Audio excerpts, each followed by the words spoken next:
Silchar news 24 আপনাদেরকে স্বাগতম জানাই। আজ হলো 19 জুলাই রবিবার। আজকের কয়েকটি বিশেষ গুরুত্বপূর্ণ খবর নিয়ে আসলাম। আজকের প্রথম খবরটি হলো, আজ পর্যন্ত আমরা নিট পরীক্ষার জন্য মৃত্যু হওয়া শিক্ষার্থীদের জন্য দেশের শিক্ষামন্ত্রী ধর্মেন্দ্র প্রধানের পদত্যাগ চেয়েছিলাম, কিন্তু আজ সরকারের ঘৃণনীয় আচরণের পর এবার আমরা প্রধানমন্ত্রী নরেন্দ্র মোদীর পদত্যাগের দাবি করব বলে জানিয়েছেন ককরোচ জনতা পার্টির প্রতিষ্ঠাপক অভিজিৎ দীপকে বলে খবর এসেছে।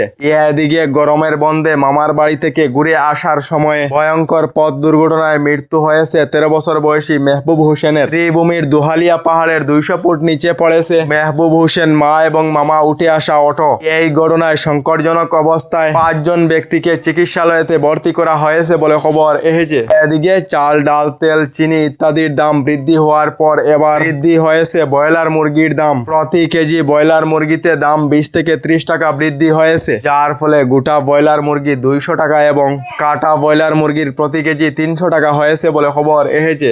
এদিকে সোনম বাংচুকের ছবি এঁকে গ্রেফতার হলেন এবার ডিব্লিগড়ের নকুল মিলি এবং গুয়াহাটির গৌরব সিং। রাজহুয়া স্থানেতে ছবি আঁকার অভিযোগেতে এই দুইজনকে গ্রেফতার করেছে পুলিশ বলে খবর এসেছে।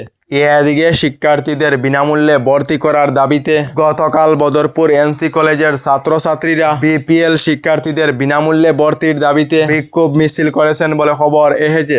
এদিকে ঋণের পাহাড়ে ভারতবর্ষের বর্তমান ঋণ 214 লক্ষ কোটি টাকা। প্রতি ভারতীয় নাগরিকের মাথাপিছু ঋণের বোঝা প্রায় 1,65,000 টাকা। আগামী প্রজন্মের কি অবস্থা হবে এ নিয়ে চিন্তার বিষয় রয়েছে বলে খবর এসেছে।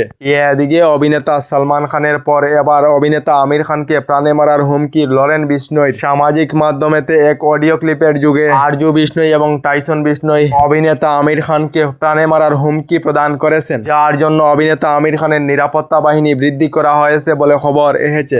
এদিকে মন্ত্রিত্ব ভাগ্য পরিবর্তন করে দিয়েছে মন্ত্রী জয়ন্ত মল্ল বড়ুয়ার পরিবারের। মন্ত্রিত্ব লাভ করার পরের দিন গুয়াহাটি সমীপতে ভূমি ক্রয় মন্ত্রীর স্ত্রীর। জয়ন্ত মল্ল বড়ুয়ার মন্ত্রিত্বের দিনেতে স্ত্রী ক্রয় করেছেন মোট 43 বিঘা ভূমি বলে খবর এসেছে। এদিকে ভোটার তালিকা থেকে নাম বাদ গেলেই কি রেশন কার্ডের সুবিধা বা সরকারি সুবিধা বন্ধ হবে? পশ্চিমবঙ্গের এসআইআর সংক্রান্ত মামলায় নির্বাচন কমিশনকে নোটিশ সুপ্রিম কোর্টের। নির্বাচন কমিশন ভোটার তালিকা থেকে নাম বাদ দিতে পারে, কিন্তু শুধুমাত্র ভোটার তালিকা থেকে নাম বাদ যাওয়া মানেই কেহ ভারতীয় নাগরিকত্ব হারিয়েছেন এমন নয় বলে সুপ্রিম কোর্টের তরফ থেকে স্পষ্ট জানানো হয়েছে। এদিকে বিজেপিতে যোগদান করে আবার রাজ্যসভার সাংসদ সুস্মিতা দেব। পশ্চিমবঙ্গের অন্য 2 প্রার্থী সহ সুস্মিতা দেব রাজ্যসভার সাংসদ নির্বাচিত হয়েছেন বলে খবর এসেছে। এদিকে আগামী 20 জুলাইতে সাংসদ চলো অভিযানেতে সোনম বাংচুক উপস্থিত না থাকিতে পারলেও আমি নেতৃত্ব নেব বলে জানিয়েছেন সোনম বাংচুকের স্ত্রী গীতাঞ্জলি জে আংমুর ঘোষণা বলে খবর এসেছে। এদিকে রাজ্যের লাখ লাখ মহিলাদের জন্য এসেছে একটি ভালো খবর।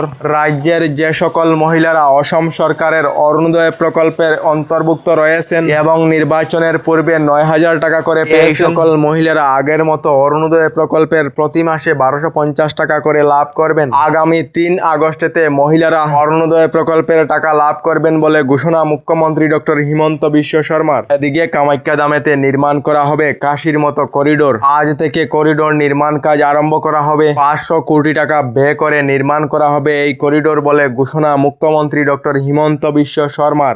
এদিকে সরকারি গড় লাভ না করা সকলদের জন্য এসেছে একটি ভালো খবর। রাজ্যের যে সকল লোকেরা এখনো পর্যন্ত সরকারি গড় লাভ করেননি খুবই শীঘ্রই সরকারি গড় লাভ করবেন। কারণ হলো অসমেতে 100 দিনেতে PMAYG'র অধীনে নতুন করে নির্মাণ করা হবে 2 লাখ সরকারি গড় বলে ঘোষণা করেছেন অসমের মাননীয় মন্ত্রী অতুল বরা। তার সঙ্গে PMAYU এর অধীনে দেশ জুড়ে 1 কোটি সরকারি গড় প্রদান করা হবে বলে কেন্দ্রীয় সরকার থেকে জানানো হয়েছে। আমাদের ডেইলি খবরগুলি ভালো লাগলে আমাদের ভিডিওতে লাইক দিয়ে চ্যানেলটিকে সাবস্ক্রাইব করে নেবেন।